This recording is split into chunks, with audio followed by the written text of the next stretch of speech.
नमस्कार, मैं मोनिका आर्य।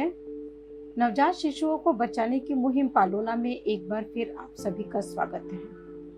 क्या आपने कभी ऐसा कोई इंसिडेंट देखा है, कोई ऐसी घटना कि आप गवाह बने हैं या कोई ऐसी खबर आपने पढ़ी है जहां अपने बेटी की चाहत को पूरा करने के लिए किसी ने अपने बेटे की हत्या कर दी हो? हम लोग ऐसा तो बहुत सुनते आए हैं, देखते आए हैं और खासकर हमारे देश में ही नहीं बल्कि विश्व के कई देशों में फीमेल इन्फेंटिसाइड की और फीमेल फीटिसाइड की घटनाएं होती रही हैं। सरकार इस पर चिंतित होती रही है, समाज इसको रोकने के लिए कदम उठाता रहा है।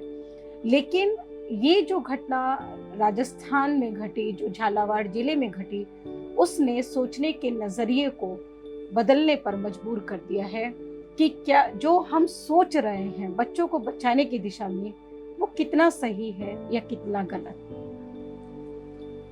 असल में ये राजस्थान के झालावाड़ जिले के कामखेड़ा थाना क्षेत्र के मोगिया बे गांव की घटना है।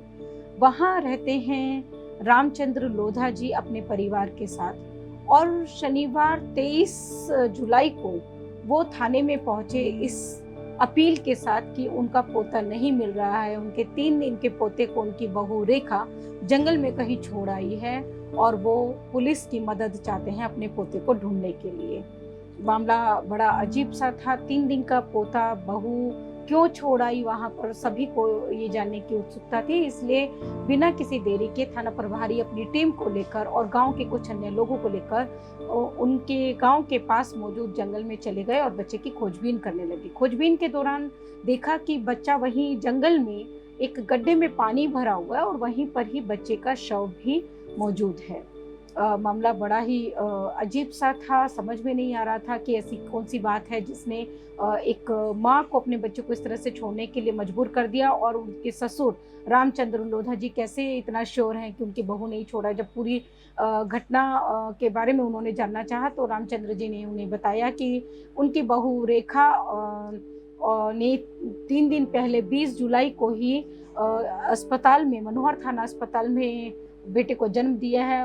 पहले से भी उनके पास एक बेटा है और जो रेखा के पति हैं कालू लाल, वो राजस्थान एलिजिबिलिटी एग्जामिनेशन टेस्ट के लिए वो गए हुए हैं दूसरे जिले में। वो वहीं पर ही 3 महीने से रहकर तैयारी कर रहे हैं और 3 महीने से वो घर भी नहीं आए हैं।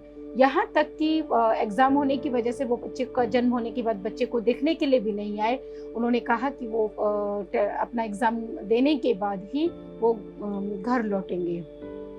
ये सारा मामला हो ही रहा था। 22 जुलाई को जो ससुर हैं रामचंद्र लोधा जी और सास हैं और जो और परिजन हैं वो रेखा को हॉस्पिटल से डिस्चार्ज करवा के घर ले आए। उस दिन शुक्रवार था और शनिवार को ये सारा वाकया ही हुआ। तो हुआ ये कि शुक्रवार की रात को आधी रात के बाद अचानक जो उनके देवर थे, रेखा के जो देवर थे भगवान लाल और जो कि रामचंद्र लोधा के बेटे भी हुए, उन्होंने देखा कि उनकी जो भाभी रेखा है वो आधी रात के बाद घर के अंदर एंट्री कर रही हैं। उनको बड़ा अजीब सा लगा। रेखा के हाव भाव भी कुछ ठीक नहीं थे। उन्होंने पूछा कि भाभी आप कहाँ से आ रही हैं? तो रेखा ने कहा कि वो शौच के लिए बाहर गई थी। उन्होंने पूछा कि बच्चा कहाँ है? तो रेखा ने बड़े अनमने ढंग से जवाब दिया कि कोई जानवर ले गया होगा। बहुत चौंक गए उनके जो देवर हैं इस बात को सुनकर। उन्होंने तुरंत परिवार के दूसरे सदस्यों को जगाया और उसी समय से बच्चे की तलाश शुरू हो गई। जब बच्चा नहीं मिला तब फिर शनिवार को लोधा जी थाने में पहुंचे और पुलिस की मदद ली और पुलिस की मदद मिलने के बाद उस बच्चे के शव का पता चल पाया। रेखा को अरेस्ट कर लिया गया है और जब रेखा से पूछा गया कि आपने ऐसा क्यों किया, आपने अपने बच्चे की हत्या क्यों की, तो जो जवाब उन्होंने दिया उसे सुनकर आप भी दंग रह जाएंगे। रेखा ने कहा कि पहले से ही एक बेटा है और वो एक बेटी चाहती थी इस बार, लेकिन इस बार भी बेटा हो गया, इसलिए वो अपने बच्चे को वहाँ पर छोड़ आई, वहाँ उन्होंने उसकी हत्या कर दी। ये भारत जैसे देश में सुनने में बहुत अजीब ज़रूर लग सकता है, लेकिन ये पूरी तरह से सच है। एक और बात जो इसमें पता चल रही है वो ये है कि रेखा मानसिक तौर पर भी थोड़ा परेशान है, डिप्रेशन की मरीज़ है, उनकी दवाइयाँ चलती रही हैं, लेकिन गर्भावस्था के दौरान, प्रेगनेंसी के दौरान बच्चे को कोई नुकसान ना हो जाए, ये सोचकर उनकी दवाइयाँ बंद कर दी गई थी। ये बहुत ही कहना चाहिए कि बहुत सोचने की बात है कि हमारे देश में अभी भी मानसिक बीमारियों को लेकर उतनी सजगता नहीं है। अगर ये दवाइयाँ बंद ना की जाती तो शायद रेखा उस स्थिति तक ना पहुँचती कि वो अपने ही बच्चे की हत्या कर देती।